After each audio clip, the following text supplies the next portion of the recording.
Ini adalah channel Malfresh, menghadirkan alur cerita yang sangat the best, bisa menghibur dan menghilangkan stres. Yang belum subscribe ya subscribe dulu guys. Inilah Lo Season 6 episode 6. Melanjutkan scene flash sideways sebelumnya. Kali ini memperlihatkan kisah Said setibanya di Los Angeles. Dia mengunjungi rumahnya Nadia. Ketika bertemu, keduanya saling berpelukan. Tapi yang mengejutkan adalah di sana Nadia sudah punya 2 anak. Dan suaminya adalah saudaranya Said yang bernama Omer. Said disambut dengan hangat dan baik oleh Omer juga. Pada malam harinya, di saat Said sedang tertidur, Omer diam-diam menghampiri Said untuk berbicara serius. Omer sedang dalam masalah. Dia meminjam uang untuk membuka toko kedua miliknya. Tapi Omer tidak meminjamnya pada bank. Ia meminjamnya pada seseorang. Omer sudah membayar pinjamannya, tapi orang itu ingin mendapatkan bunga setiap bulannya dari usaha yang Omer bangun. Jadi Omer meminta Said untuk memberi orang itu pelajaran agar tidak mengganggu dirinya lagi. Ini bukan hanya tentang Omer, tapi juga Nadia.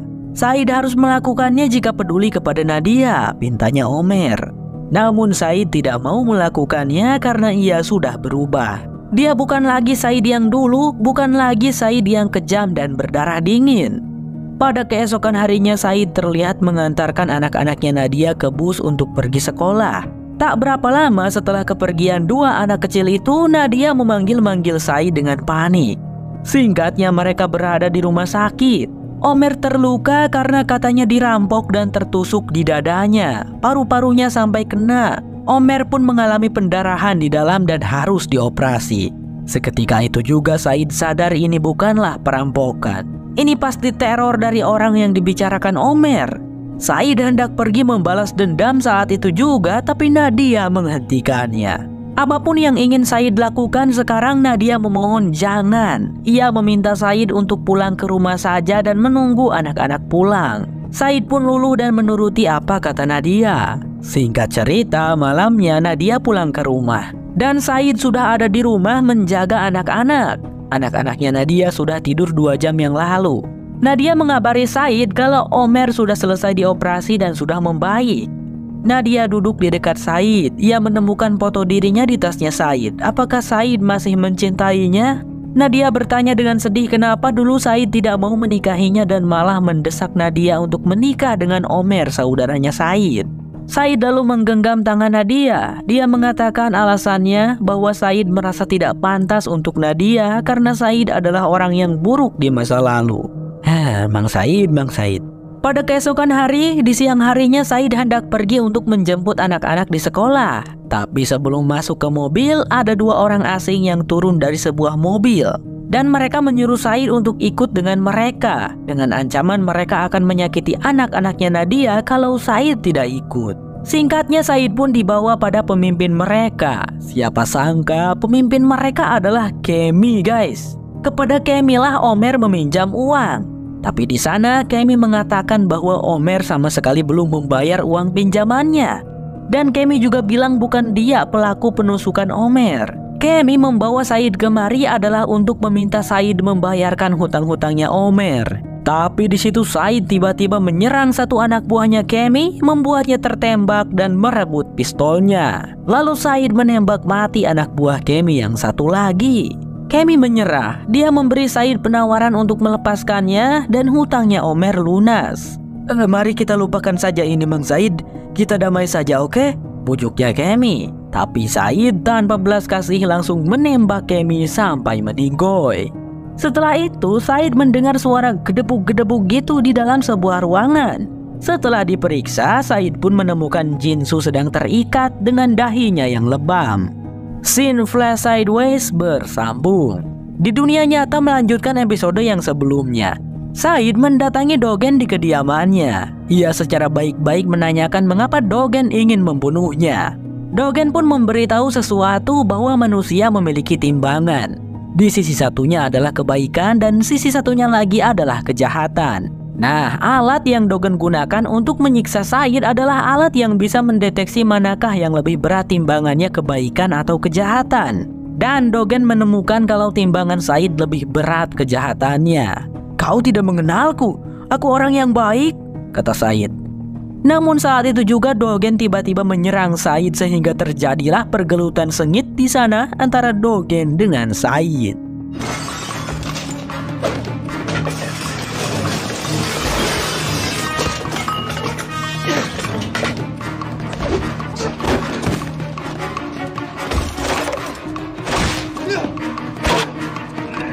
Dogen berhasil mengalahkan Said dan berniat membunuhnya. Akan tetapi sebuah bola baseball yang jatuh membuat Dogen mengurungkan niatnya. Dia melepaskan Said sambil menyuruh Said untuk pergi sejauh-jauhnya dari kuil. Setelah itu, Dogen memungut bola baseball tersebut. Di luar wilayah kuil, dua orang sedang berdiri memandangi kuil. Black John dan Claire terbatasi oleh abu di bawah tanah. Black John menyuruh Claire untuk masuk ke sana dan Black John menjanjikan pada Claire dia akan mendapatkan putranya kembali. Said bersiap-siap akan pergi dari kuil. Miles yang melihatnya langsung menghampiri Said untuk menanyakan ada apa. Said pun menceritakan seadanya dan ia merasa ini agak lucu mengingat orang-orang inilah yang menyelamatkannya. Tapi Miles di situ berkata orang-orang di Others tidak menyelamatkan Said. Saat mereka mencoba menolong Said, mereka gagal dan Said sudah mati selama 2 jam. Percayalah Said, kau hidup kembali. Mereka juga sama terkejutnya dengan kami, ucap Miles. Di momen itu tiba-tiba Claire datang dari pintu gerbang, ingin berbicara dengan Dogen. Membuat Said terkejut melihat Claire lagi setelah sekian lama. Kepada Dogen, Claire berkata bahwa Black John ingin bertemu dan berbicara dengannya di luar. Tapi Dogen tentu saja tidak mau dan tidak sebodoh itu. Jika dia pergi keluar, maka Black John pasti akan membunuhnya. Claire lantas menjawab, kalau begitu kirimkan saja seseorang yang tidak akan dia bunuh. Setelah mengatakan itu, Claire hendak pergi, namun anak-anak buahnya Dogen langsung menahannya. Dogen memerintahkan agar Claire ditahan dulu. Dia lalu meminta Lennon membawa Jack dan Hurley ke ruangannya untuk bicara. Tapi di situ Lennon dengan menyesal berkata bahwa Jack dan Hurley sudah tidak ada di kuil. Aduh, cek Dogen teh. Dia kemudian memanggil Said menyuruhnya untuk ikut bersamanya. Tadi suruh pergi, gimana sih? Ujar Said. Keadaan sekarang sudah berubah Said, jawabnya Dogen. Dogen membawa Said ke ruangannya. Di sana ia menjelaskan tentang Claire yang sedang kebingungan dan berada di bawah pengaruh orang yang marah, yaitu Black John. Kata Dogen begini, orang ini telah terperangkap selama ratusan tahun dan kini dia telah terbebas karena Jacob sudah mati. Dan orang ini tidak akan berhenti sampai ia bisa menghancurkan seluruh makhluk hidup yang ada di pulau ini. Dia adalah jelmaan iblis, jelasnya Dogen. Dogen di sana mengeluarkan sebuah pisau pusaka. Ia meminta Said untuk membunuh orang tersebut. Dia akan mendatangimu dengan wujud orang yang kau kenal, orang yang sudah meninggal. Begitu dia muncul, langsung tusukkan pisau ini ke dadanya. Jika kau membiarkan orang ini bicara, maka kau sudah kalah, ujarnya Dogen. Tapi Said bertanya-tanya mengapa ia harus melakukan ini untuk Dogen. Lalu Dogen menjawab, kau bilang kau adalah orang yang baik, maka buktikanlah. Beberapa saat kemudian, Said sudah berada di luar kuil untuk menemui Black John. Dia sempat berpapasan dengan Kate yang sepertinya hendak kembali ke kuil. Saat Kate bertanya apa yang terjadi, Said menyuruh Kate untuk menanyakannya pada Miles. Said pun lanjut pergi. Setelah beberapa saat ia berjalan di hutan, Said berhenti karena merasa haus dan ingin minum dulu. Tapi di momen itu tiba-tiba daun-daun dan tanaman di sekelilingnya bergerak-gerak.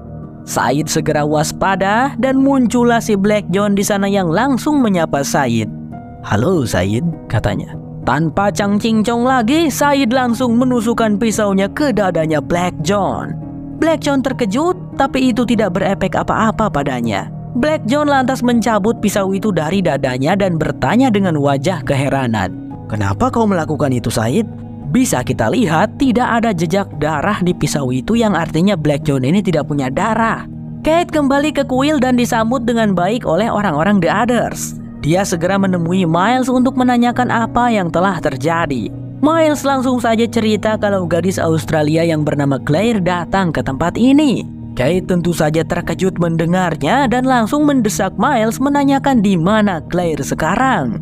Kembali pada Said. Dengan baik-baik Black John mengembalikan pisaunya. Said tampaknya shock dan bertanya sebenarnya makhluk apa Black John ini. Tapi di situ Black John balik bertanya kenapa Said tiba-tiba menikamnya tanpa mengucapkan salam apapun. Said pun bilang bahwa Dogen dan orang-orangnya yakin Black John adalah jelmaan iblis. Mendengar itu Black John terkekeh, meledek Said yang mau aja dikibulin Dogen. Dogen pasti sadar kalau kau tidak akan bisa membunuhku. Jadi dia mengirimmu ke sini untuk membunuhku agar kau mati di tanganku. Dia hanya ingin kau mati kan Said? Ungkap Black John.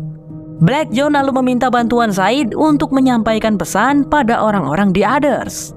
Black John menjanjikan pada Said akan memberikan apapun yang Said inginkan di dunia ini. Bahkan jika Said menginginkan Nadia kembali, Black John menyanggupinya. Di kuil, Kate datang menemui Lennon dan mendesaknya untuk membawanya pada Claire.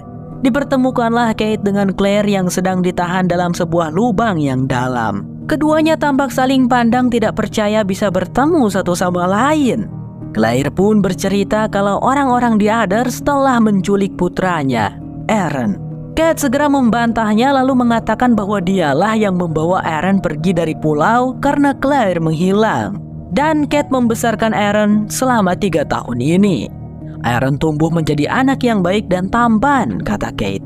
Claire tampak tidak percaya mendengarnya. Kate juga bilang bahwa dirinya memutuskan untuk kembali ke sini karena ia ingin menyelamatkan Claire agar Aaron bisa bersama lagi dengan Claire ibu kandungnya. Awalnya Claire tampak marah, tapi sedetik kemudian dia tersenyum sambil berkata, "Bukan aku yang perlu diselamatkan, Kate." Lalu di momen itu, Lennon dan anggota The Others membawa Kate pergi karena waktu berkunjung sudah habis. Dia akan datang, Kate, dan mereka tidak akan bisa menghentikannya. Teriaknya Claire saat Kate dibawa pergi. Said sudah sampai di kuil. Dogen bertanya kepadanya, namun Said mengabaikan Dogen lalu berbicara dengan orang-orang The Others. Kurang lebih begini kata Said. Aku datang ke sini untuk menyampaikan pesan. Jacob sudah mati. Kalian tidak harus di sini lagi. Ada seorang pria di hutan yang akan membawa kita semua pergi dari pulau ini. Bagi yang ingin ikut bergabunglah waktu kalian sampai matahari terbenam. Dan aku peringatkan bagi orang-orang yang tetap berada di kuil ini akan mati, ujarnya Said. Beberapa saat kemudian sebagian besar orang-orang The Others mulai bersiap-siap untuk meninggalkan kuil, termasuk Cindy dan 2 anak yang dari bagian ekor pesawat. Lennon tampak panik melihat orang-orang pada pergi. Lennon tetap meyakinkan bahwa di kuil lah tempat yang benar-benar aman dari Black John. Miles juga merasa heran dan langsung menemui Said menanyakan ada apa. Apakah kita akan pergi dari sini? Tanya Miles. Tapi Said bilang tidak dulu karena dirinya harus mengembalikan pisau pusaka milik Dogen. Saat ini Dogen sedang merenung di dekat mata air sambil memegang dan mengamati sebuah bola bisbol. Said datang mengembalikan pisaunya dan langsung menyindir bahwa Dogen sudah 2 kali menyuruh seseorang untuk membunuhnya. Padahal Dogen punya kesempatan tadi untuk membunuhnya, tapi kenapa tidak dilakukan? Dogen lalu menjawabnya dengan bercerita tentang dia yang punya seorang anak laki-laki berumur 12 tahun dulu. Saat itu Dogen menjemputnya dari latihan bisbolnya. Namun karena Dogen dalam keadaan mabuk, mobil mereka mengalami kecelakaan parah. Dogen selamat dari kecelakaan itu, namun putranya harus terluka sangat parah dan dilarikan ke rumah sakit. Dan nahasnya harapan putranya Dogen bisa selamat sangatlah kecil. Tiba-tiba seorang pria asing yang tidak pernah Dogen temui mendatanginya. Dia menawarkan akan menyelamatkan nyawa putranya Dogen dengan syarat Dogen harus datang ke pulau ini. Namun Dogen tidak diizinkan pergi dari pulau dan Dogen tidak pernah bisa melihat putranya lagi. Dan pria asing itu adalah Jacob. Said berkomentar bahwa penawaran yang diberikan Jacob sangat sulit. Dogen bertanya apakah Black John juga memberi penawaran seperti itu kepada Said. Ya, jawabnya Said. Tiba-tiba Said mendorong tubuhnya Dogen ke mata air lalu menenggelamkannya hingga membuat Dogen merenggang nyawa.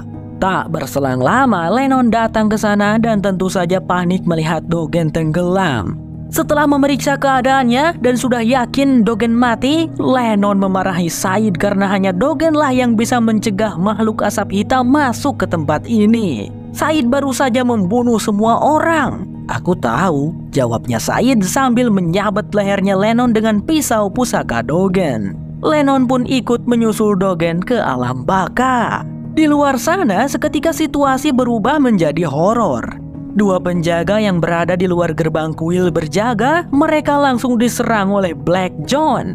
Black John berhasil mendobrak pintu gerbang kuil dan masuk ke kuil, lalu mulai membantai orang-orang yang ada di kuil. Kate segera mengajak Miles untuk berlindung masuk ke dalam kuil. Tapi di sana mereka berdua pisah sebab Kate ingin menolong Claire terlebih dahulu. Kate segera menurunkan tangga untuk Claire dan mengajak wanita itu untuk kabur. Tapi Claire tidak mau, katanya lebih aman di dalam situ. Tiba-tiba... What?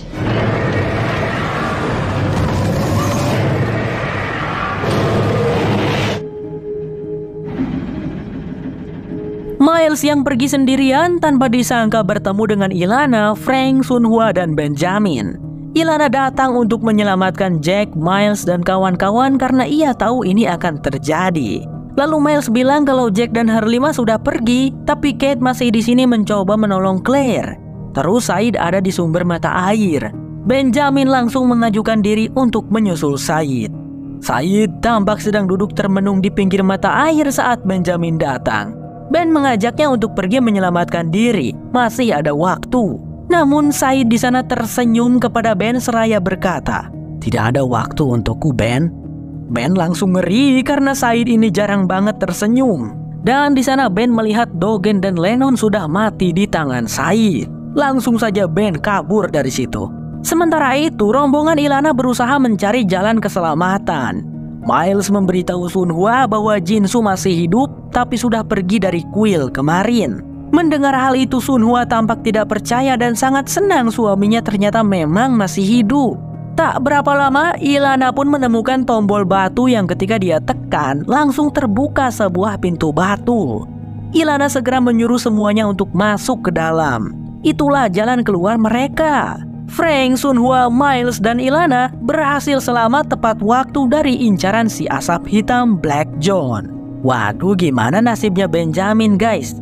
Beberapa saat kemudian, Said, Kate, dan Claire keluar dari kuil. Tampak di sana para anggota The Others semuanya terbunuh. Tidak ada yang tersisa satupun. Claire merasa ngeri, tapi tidak dengan Claire dan Said yang tampak biasa saja melihat itu. Di luar kuil, Black John bersama orang-orang The Others yang join sudah menunggu. Kate yang baru pertama kali melihat Black John tampak sangat terkejut bukan main, karena yang ia tahu John sudah mati.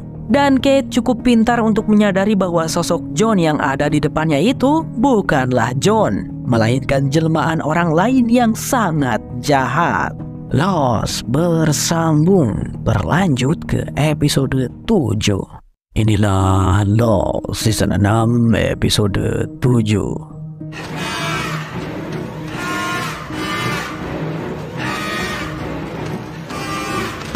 Nah kan, jatuh dibilangin mama jangan lari-lari.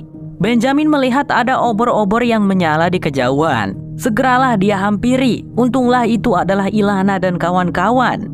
Ilana langsung bertanya di mana Said. "Aku baik-baik saja, terima kasih," jawab si Benjamin satir. Dia segera menjelaskan kalau Said sudah membunuh Dogen dan Lennon. Pastinya Said tidak akan mau ikut dengan mereka. "Apa kau yakin?" tanya Ilana.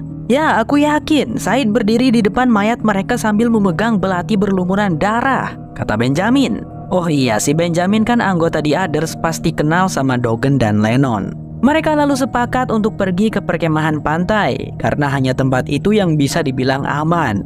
Namun beberapa saat kemudian, saat mereka sedang berjalan, Ilana menyadari sesuatu.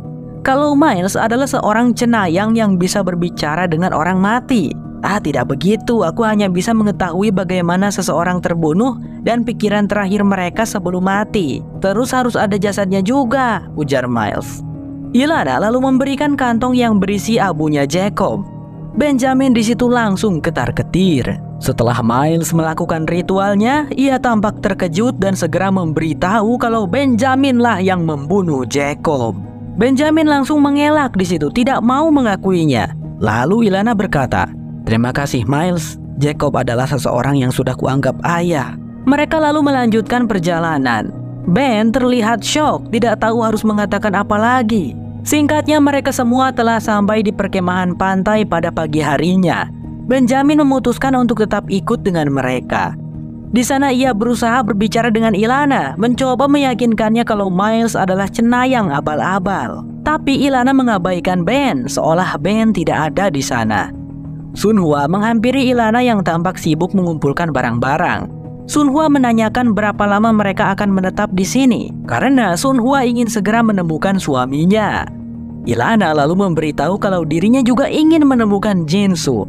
Kenapa? Karena Jinsu dan Sunhwa adalah kandidat. Nama belakang Jinsu dan Sunhwa adalah Kwon. Jadi Ilana tidak tahu harus melindungi Sunhwa atau Jinsu. Ya, kedua-duanya sajalah Ilana lindungi. Kandidat untuk apa? Tanya Sunhwa. Kandidat untuk menggantikan Jacob. Tapi apa tugas Jacob yang harus mereka lakukan? Kata Ilana, jika seseorang sudah terpilih maka dia akan mengetahui sendiri akan tugasnya. Dan untuk saat ini kandidatnya hanya tersisa 6. Frank mengajak Benjamin mengobrol. Ia menceritakan bahwa sebenarnya dialah pilot yang seharusnya menerbangkan pesawat Oceanic 815. Tapi ia digantikan oleh pilot lain karena dirinya bangun kesiangan saat itu. Jika aku mendengar alarm berbunyi pada hari itu, mungkin hidupku akan berbeda, ungkapnya Frank. Namun Ben bertanya, masa iya Frank? Apa kau sadar kalau pulau ini pada akhirnya tetap mendapatkanmu? Frank terkekeh mendengarnya. Lalu tiba-tiba Ilana datang sambil menodongkan senapan kepada Benjamin. Dia memerintah Benjamin untuk ikut dengannya. Ternyata Ilana membawa Benjamin ke kuburan penyintas. Di sana ia menyuruh Ben untuk tiarap. Saat itu juga Ilana mengikatkan tali kabel pesawat ke sebuah pohon, kemudian mengikatkannya juga pada kaki Benjamin menggunakan lempengan besi dan baut, guys. Ilana menyuruh Ben untuk mulai menggali kuburan. Kata Ilana, kuburan itu adalah untuk Benjamin karena sudah membunuh Jacob. Di sisi lain, Jack dan Hurley sedang dalam perjalanan menuju ke kuil. Hurley di sana mencoba mengulur-ulur waktu dengan merekomendasikan jalan yang salah. Jack sempat berdebat dengannya tentang arah mana yang harus diambil. Jelas Hurley tidak mau kembali ke kuil, namun Hurley harus berimprovisasi sebab Jack ini tetap akan pergi ke kuil meskipun Hurley tidak. Lalu tiba-tiba Richard muncul memberitahukan bahwa keduanya sama-sama salah. Kalau ingin ke kuil, ambillah jalan yang ini. Dirinya juga akan pergi ke kuil. Kalau mau bareng, ayo, kata Richard sambil pergi. Hurley pun terpaksa mengikuti Jack dan Richard. Kembali pada Benjamin, Miles mendatanginya untuk memberinya makanan. Ben lalu bertanya kepada Miles apakah Miles masih menginginkan uang sebanyak 3,2 juta dolar itu. Benjamin akan memberikannya jika Miles membantunya untuk lepas. Jika mereka berhasil keluar dari pulau ini, Ben berjanji akan memberikan uang itu kepada Miles. Tapi Miles tidak tertarik. Untuk apa aku menginginkan 3,2 juta dolar, sedangkan di sebelahmu itu ada kuburan Paulo dan Nikki. Dua orang bodoh yang dikubur hidup-hidup dengan berlian senilai 8 juta dolar di atas mayat mereka, jawab Miles. Ben lalu mengeluh, apa Miles akan membiarkan saja ini terjadi? Dirinya akan dibunuh oleh Ilana hanya karena Ben membunuh Jacob, seorang pria yang bahkan tidak peduli dirinya terbunuh. Tapi kupikir dia peduli, Ben. Apa kau tahu apa yang dia pikirkan sebelum kau menusuk jantungnya? Jacob berharap jika dirinya mungkin telah salah menilaimu, tapi sepertinya dia tidak salah ya. Setelah mengatakan itu, Miles pun pergi. Ben merenung. He was hoping he was wrong about you. Dick! Balik pada Richard, Jack, dan Hurley. Dalam perjalanan, Hurley bertanya sebenarnya Richard ini apa? Cyborg atau vampir sih, kok gak pernah menua sama sekali? Richard menjawab singkat bahwasanya ia mendapatkan kemampuan tersebut dari Jacob.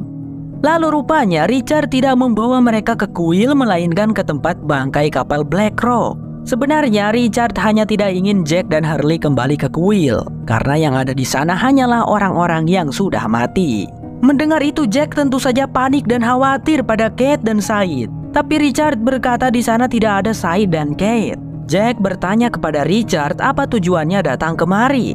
Aku kemari untuk mati, Jack, jawabnya Richard sambil memasuki bangkai kapal tersebut. Setelah masuk ke dalam sana, Richard sepertinya bernostalgia. Ia mengecek sebuah rantai budak yang menggelantung. Sepertinya Richard pernah ke sini sebelumnya. Jack menyusul sambil bertanya apakah Richard pernah kemari. Selama aku tinggal di pulau ini, baru pertama kali ini aku kembali ke sini, Jack, jawabnya Richard. Hurley juga tampak ikut masuk. Kemudian Richard mengungkapkan tentang hadiah keabadian yang diberikan oleh Jacob kepadanya. Bagi Richard itu seperti kutukan, bukanlah hadiah ataupun berkah. Dirinya tidak bisa mati atau bunuh diri. Maka dari itu Richard meminta bantuannya Jack untuk membuatnya terbunuh. I can't kill myself. It's a curse. Nah kan, nggak meledak dinamitnya? Jack lantas bertanya mengapa Richard ingin mati. Kemudian Richard menjawab dengan panjang lebar. Jack, kau tidak tahu berapa lamanya aku hidup di pulau ini, melayani Jacob dengan setia. Dia memberitahuku bahwa semua hal terjadi karena suatu alasan. Dia bilang dia punya rencana yang besar yang melibatkan diriku, dan aku harus bersabar. Ketika hari itu tiba, Jacob akan menceritakan semua rahasianya kepadaku. Tapi yang kudapat apa? Jacob kini sudah mati begitu saja. Bagaimana aku tidak ingin mati? Bagaimana aku tidak ingin mati setelah mengetahui selama ini hidupku tidak punya tujuan dan tidak berarti apa-apa sama sekali? Richard meminta Jack untuk menyalakan dinamit. Dia membuat sumbunya cukup panjang sehingga Jack nanti bisa sempat keluar dulu dari kapal ini. Jack mengerti dengan keputusan Richard. Dia lalu mulai menyalakan sumbu dinamitnya. Akan tetapi Jack daripada pergi keluar, dia malah duduk berhadapan dengan Richard. Mari kita bicara, Jack Bang Jack. Mal bener ya mah. Jack, aku mau pergi duluan ya. Kalian udah gila, ujarnya Hurley sembari beranjak pergi. Richard juga kebingungan mengapa Jack melakukan ini. Lalu Jack menceritakan kepada Richard tentang perjalanannya bersama Hurley ke mercusuar. Jacob menyuruh Hurley membawaku ke mercusuarnya. Aku sadar kalau Jacob ingin aku untuk melihat apa yang ada di cermin itu. Entah apa alasannya, sepertinya Jacob ingin aku untuk mengetahui bahwa dia telah mengawasiku sejak kecil. Aku masih belum tahu apa tujuanku di sini, tapi jika Jacob sampai repot-repot begitu, pastilah tujuanku di sini bukan untuk mati dari ledakan dinamit, ungkap Jack. Benar saja, saat sumbu dinamitnya hampir terbakar sampai ke inti dinamit, tiba-tiba nyala apinya mati. Richard seketika langsung percaya lagi. Tampaknya kau sudah menemukan jawabannya, Jack. Lalu apa yang harus kita lakukan sekarang? Tanya Richard. Jack menjawab mereka harus kembali ke tempat di mana semuanya dimulai. Kembali pada Benjamin yang masih terus menggali. Tiba-tiba dia didatangi oleh Black John yang langsung melepaskan ikatan di kakinya Ben. Dengan cara magic apalah itu, tanpa disentuh guys. Black John merasa prihatin dengan apa yang terjadi kepada Ben. Namun sedari awal ia tidak akan mengabaikan Ben.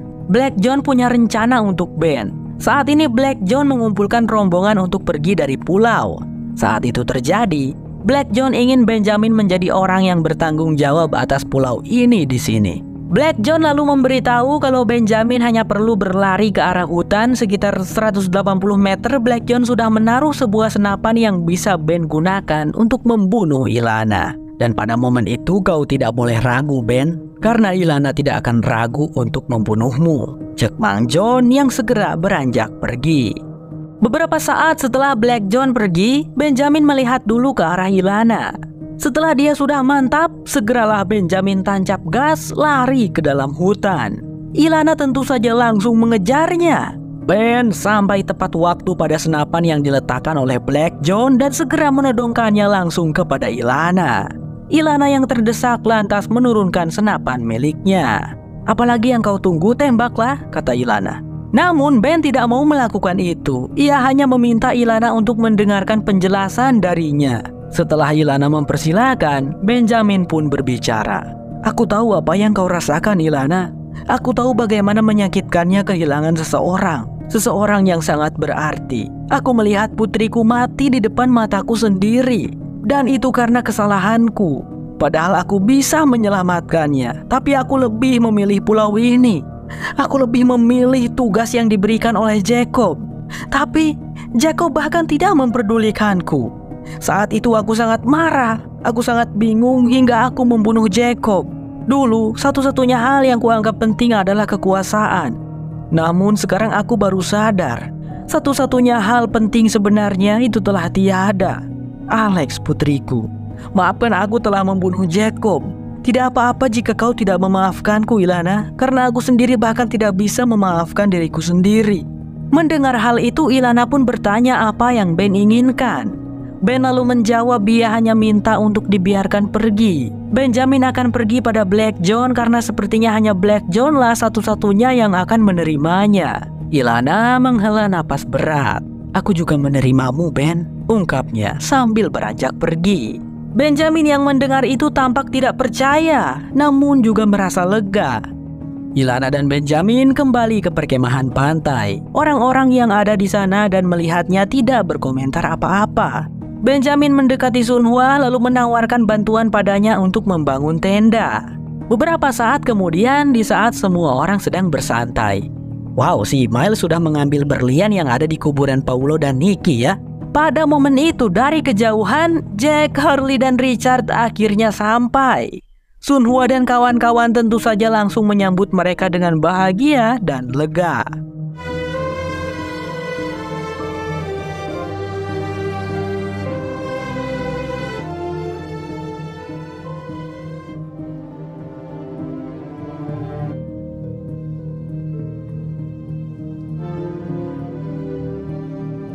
Namun dari lautan ada sebuah kapal selam yang mengintai mereka semua. Setelah diselidiki lebih lanjut, rupanya itu adalah kapal selamnya Charles Widmore. Untuk apa Charles datang ke pulau ini, pemirsa? Dunia utama bersambung dulu, lanjut lagi scene flash sideways. Benjamin yang seorang guru sejarah sedang mengajar di kelasnya. Tak berapa lama bel pulang sekolah berbunyi, murid-muridnya Ben pun pada bubar. Dia segera ditemui oleh Pak Donald sang kepala sekolah yang memberikan tugas kepada Benjamin setelah jam sekolah untuk mengawasi detensi. Benjamin agak keberatan karena ia punya klub sejarah yang harus dibimbing di sekolah ini setelah jam pulang. Tapi Pak Donald menyepelekan hal itu. Toh katanya murid yang ikut klub tersebut cuma 5 orang. Beberapa saat kemudian di ruang guru ketika sedang makan siang, Mang Arso yang ternyata rekan kerjanya Benjamin di sana curhat kepada Ben kalau peralatan di labnya sudah pada tidak bagus. Peralatan lab itu dari tahun 1950 tidak pernah diganti. Mang Arso mengeluh kenapa Pak Donald tidak mau memberikan dana untuk kelas sainsnya. Pak Donald itu seorang administrasi Ars, bukan guru. Jadi dia tidak akan mengerti tentang bagaimana mensejahterakan para murid dan guru di sekolah ini. Aku juga bingung sih, kata Benjamin. Lalu di sana John yang mendengar pembicaraan mereka mengusulkan agar Benjamin saja yang menjadi kepala sekolahnya. Kalau orang yang berwenang sudah tidak peduli dengan sekolah ini, ya lebih baik digantikan dengan orang yang peduli seperti Ben. Aku akan mendukungmu, kata John. Ben tampak merenungkan perkataan John itu. Lalu di rumah, Ben pun mengeluh pada ayahnya tentang betapa tidak menyenangkannya menjadi pengawas detensi murid-murid Badung. Ben memiliki gelar doktor dalam sejarah Eropa modern, namun ia merasa tidak dihargai dengan menjadi seorang pengawas detensi. Roger, ayahnya Ben, menyayangkan hal itu. Ia lalu mengungkit tentang Dharma Inisiatif. Jika saja dulu ia menerima tawaran bergabung dengan Dharma, mungkin kehidupan mereka akan jauh lebih baik dari ini. Sudahlah Pak, yang lalu biarlah berlalu, kata Benjamin. Hubungan Benjamin dengan ayahnya di Universe ini tampak sangat baik, guys.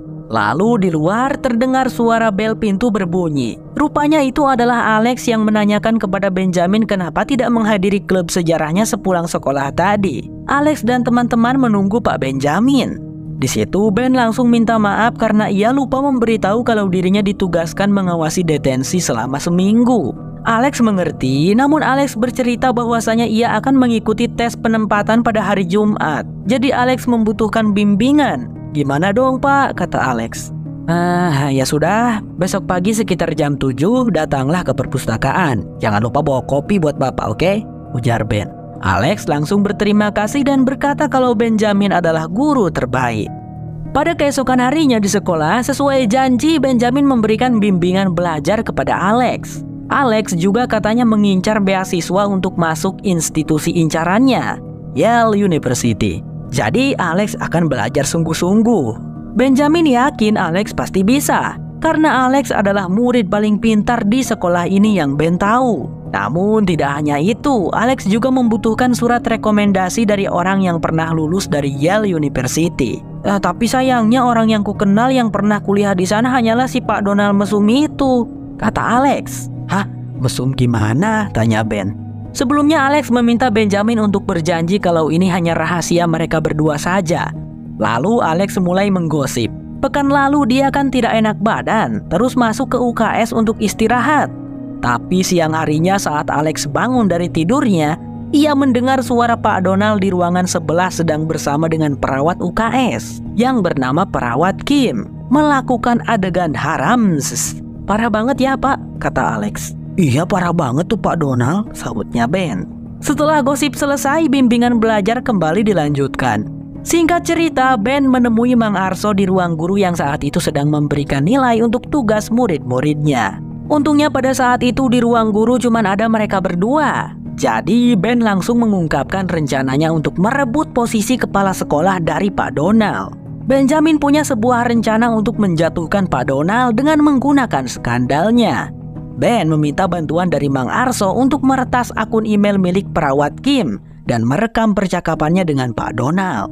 Oke siap bos, tapi setelah ente jadi kepala sekolah nanti Ane mau ente memberikan lahan parkir yang bagus buat Ane. Terus Ane juga minta seluruh peralatan-peralatan lab kelas sains yang baru. Gimana? Deal Ben? Deal, jawabnya Ben. Mang Arso pun tertawa dan meledek kelicikannya Benjamin. Kau sungguh pembunuh kawan. Mantap lah. Beberapa hari kemudian Benjamin menemui Pak Donald di ruangannya. Dia memberikan lembaran-lembaran kertas yang berisikan salinan percakapan Pak Donald dengan perawat Kim di email. Wah, ini mah skandal besar, kata Benjamin. Pak Donald tampak sangat terkejut. Apa yang kau inginkan? Tanya Pak Donald. Ben tentu saja menginginkan posisinya Pak Donald sebagai kepala sekolah. Begini kata Ben. Bayangkan jika para dewan sampai mengetahui skandal ini Pak. Bagaimana jadinya dirimu di mata mereka? Aku ingin kau mengundurkan diri dari jabatanmu dan kau harus merekomendasikan diriku menjadi penggantimu, Pak. Lucunya para dewan sangat menghormati dirimu. Sehingga karena rekomendasi darimu, aku pasti akan langsung dipilih menjadi kepala sekolah yang baru, ungkap Ben. Pak Donald menghela napas panjang lalu meminta Benjamin untuk melihat ke komputernya. Di sana ada surat email dari Alex, murid kesayangannya Benjamin, yang meminta surat rekomendasi dari Pak Donald untuk pendaftarannya di Yale University. Begini saja Ben, kau tentunya bisa merebut posisiku dengan mudah. Tapi aku juga bisa menolak membuat surat rekomendasi untuk Alex dan membuat masa depannya sirna. Jadi, kau akan memilih yang mana? Kekuasaan atau orang yang berharga untukmu? Tanyanya Pak Donald. Singkat cerita, beberapa hari kemudian Benjamin melenggang masuk ke ruangan kepala sekolah dengan raut wajah yang tampak lega. Apakah Ben sudah mengambil posisi itu? Tak lama kemudian Alex datang ke sana. Wah, Pak Ben ada di sini. Tadinya aku mau mengucapkan terima kasih pada Pak Donald. Dia menuliskan surat rekomendasi yang sangat bagus untukku, kata Alex. Benjamin memberikan selamat. Nah kan, Bapak dah bilang kalau kamu murid terpintar di sini. Pak Donald juga pasti menyadarinya, jawab Ben. Tak berapa lama Pak Donald pun datang ke sana. Rupanya kedatangan Ben ke ruangan itu adalah untuk memberikan lembaran tanda tangan kegiatan detensi. Ben ternyata tidak memilih kekuasaan. Mengejutkan, di universe ini Benjamin lebih memilih orang yang berharga untuknya. Alex sudah Ben anggap putrinya sendiri. Selain itu, Ben juga sudah membuat kesepakatan dengan Pak Donald agar Pak Donald mencari orang lain yang ditugaskan di kegiatan detensi. Dan Benjamin bisa tetap membimbing murid-muridnya yang ingin belajar di klub sejarahnya. Alex tampak senang mendengar klub sejarahnya akan aktif lagi hari ini. Di luar, Ben dihampiri oleh Mang Arso yang menanyakan tentang rencana Benjamin apakah berhasil atau tidak. Ben pun dengan jujur dia tidak jadi menginginkan posisi kepala sekolah. Dan itu membuat Mang Arso kecewa.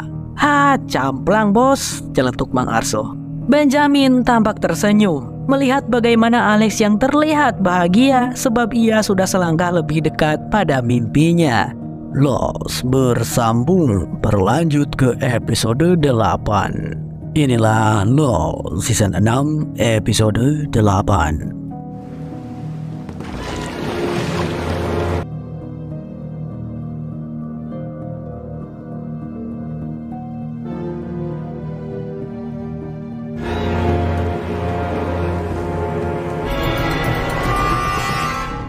John Locke dan rombongan terlihat datang ke campnya Claire di mana di sana ada Jinsu dan James yang menunggu. yourself.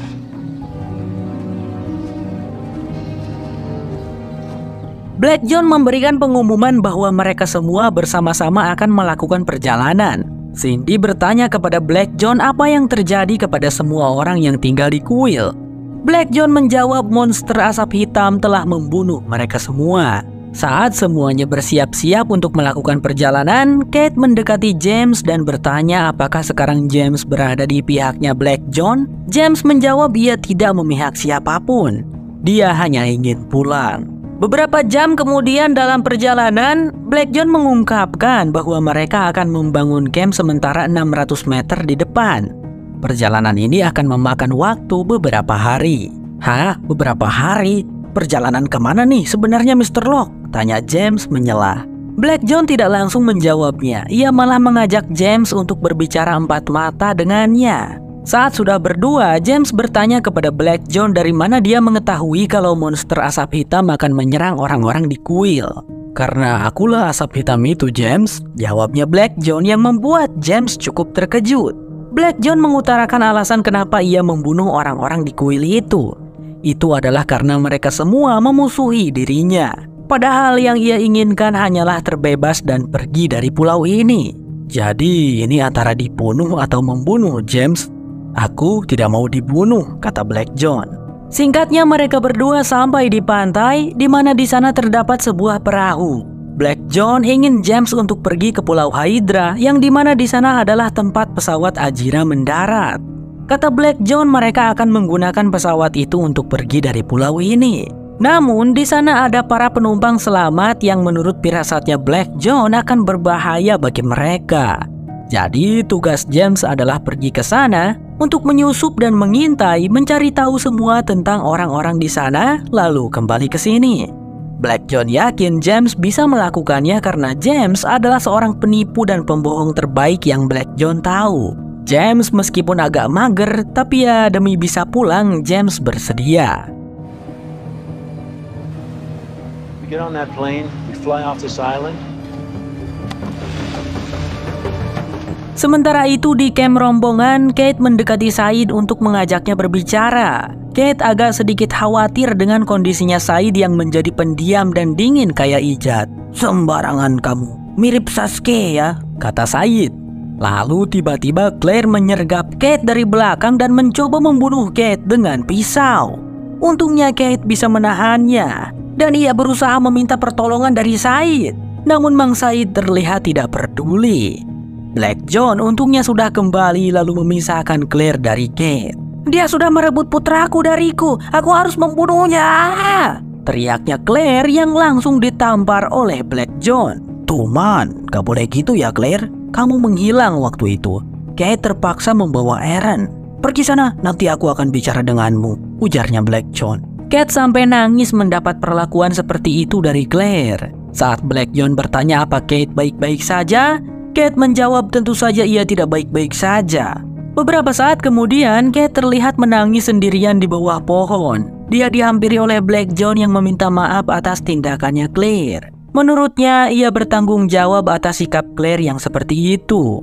Karena dirinya lah yang sudah mengatakan pada Claire kalau Aaron diambil oleh orang-orang The Others. Alasan ia melakukan itu katanya karena Claire membutuhkan sesuatu untuk dibenci dan tidak menyerah dalam hidupnya. Dan saat kau menceritakan yang sebenarnya, Kate, semua perasaan dan amarahnya Claire kepada The Others yang sudah terpendam lama menjadi terlampiaskan padamu.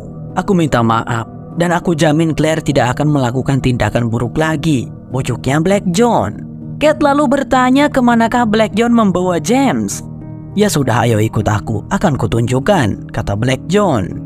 Kate pun menurut. James saat ini sudah sampai ke Pulau Hydra. Dia lalu mengeksplor pulau itu untuk menemukan pesawat Ajiranya. James sempat melewati dulu stasiun Hydra Dharma dan nostalgia di sana saat melihat kurungan tempat dirinya dan Kate dulu dikurung. James juga menemukan gaun yang pernah dipakai Kate. Sepertinya James masih cinta sama Kate, tapi jual mahal sih Jamesnya. Beberapa saat kemudian James pun berhasil menemukan pesawat Ajira yang kondisinya masih cukup baik. Cuman ya kotor dan kumuh aja. Tidak ada satupun orang yang James temukan di tempat itu. Lalu dirinya melihat ada jejak seretan di pasir. James lalu mengikutinya hingga ia menemukan tumpukan mayat para penumpang pesawat Ajira. James tentu saja heran kenapa mereka pada mati, siapa yang membunuh mereka semua. Lalu di sana James melihat seseorang yang berlari di kejauhan. James segera mengejarnya dan menangkapnya. Hap, langsung saja James tanya siapa dia. Wanita itu mengaku bernama Zoe. Ia adalah salah satu dari penumpang selamat Ajira dan satu-satunya orang yang tersisa di sana. James lalu memberinya minum. Zoe bercerita kalau dirinya tidak tahu siapa yang sudah membunuh orang-orang itu. 2 hari kemarin ia sedang mencari kayu bakar di hutan. Dan saat kembali semua orang sudah pada mati. Zoe menghabiskan waktu 2 hari menarik mayat-mayat mereka ke dalam hutan dan akan berniat menguburnya. Zoe tadinya tidak tahu harus ngapain. Ia sangat bersyukur bertemu dengan seseorang yang masih hidup.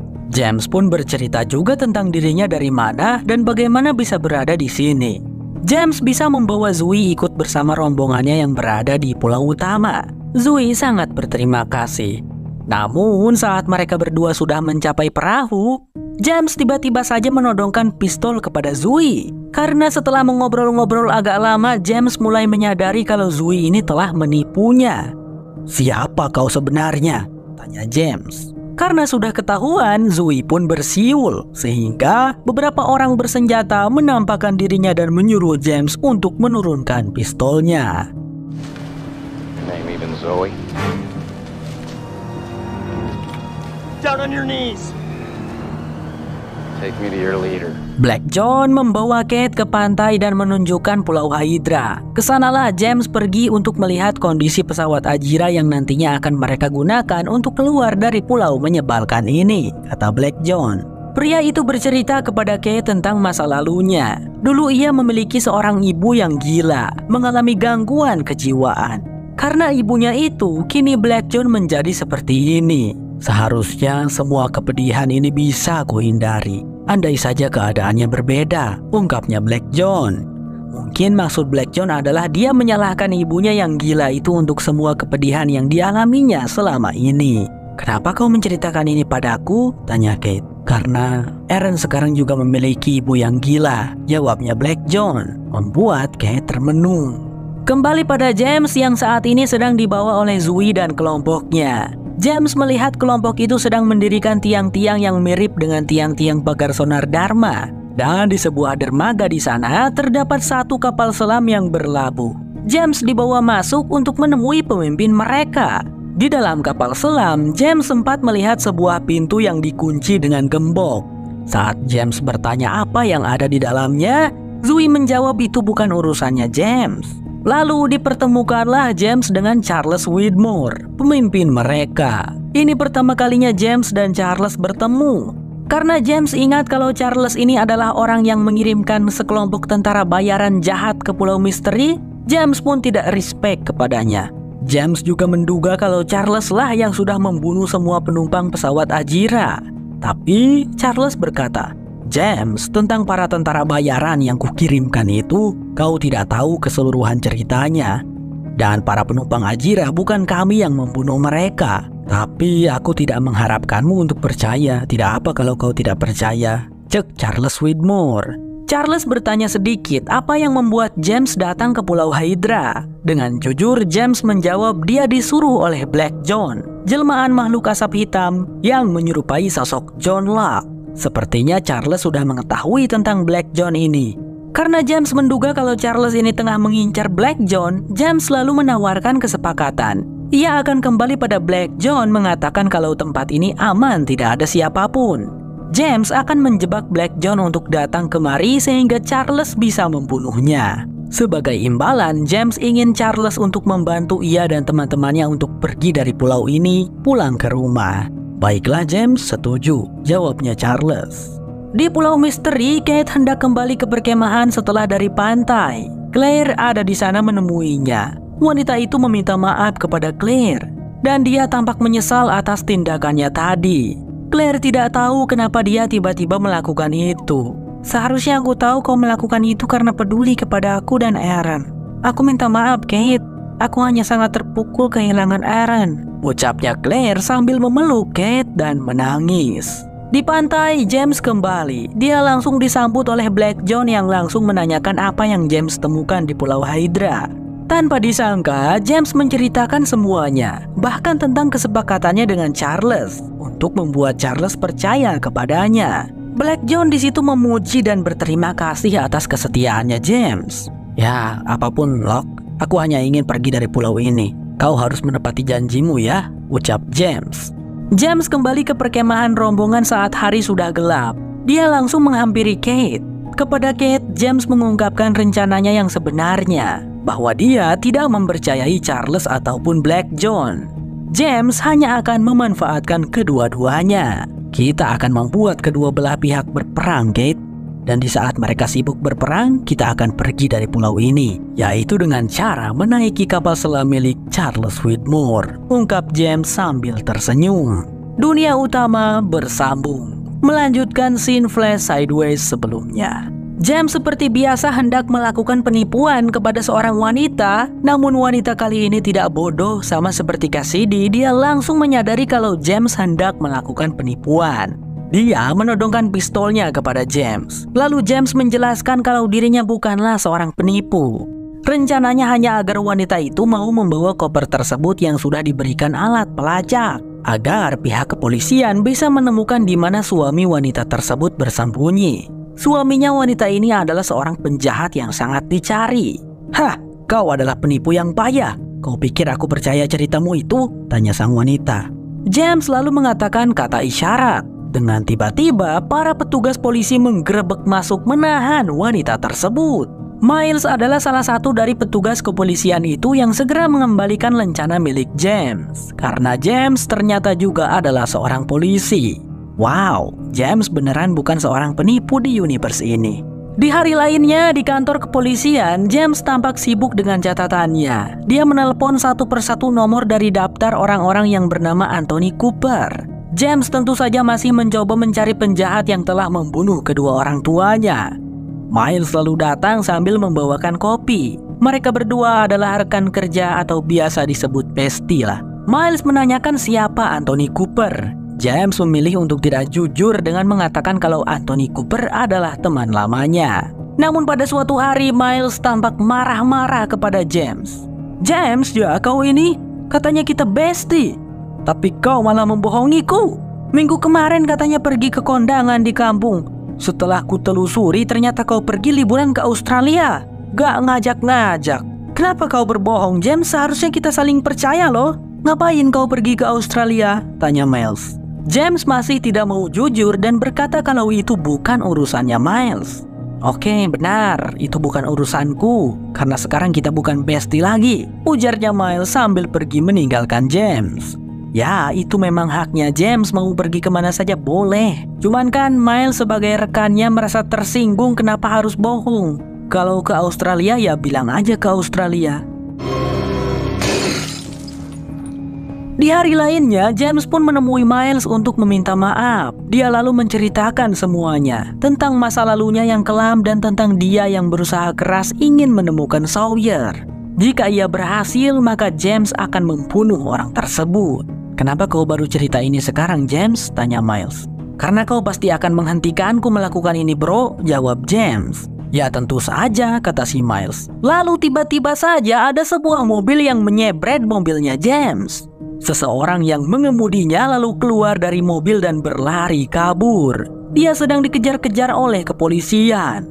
James dan Miles tentu saja langsung memutuskan untuk ikut mengejar. Dengan strateginya James yang cerdas, James berhasil menangkap penjahat tersebut yang rupanya adalah Kate. James terkejut karena mereka pernah bertemu di pesawat dan di lift bandara. Lost bersambung, berlanjut ke episode 9. Sampai jumpa lagi di episode 9. 부르잡 사람이 아는 what I dance 뭉그리다고 낮은 않은 것 같아 소리긴 감정들이 I just feel afraid I'll never bite the pain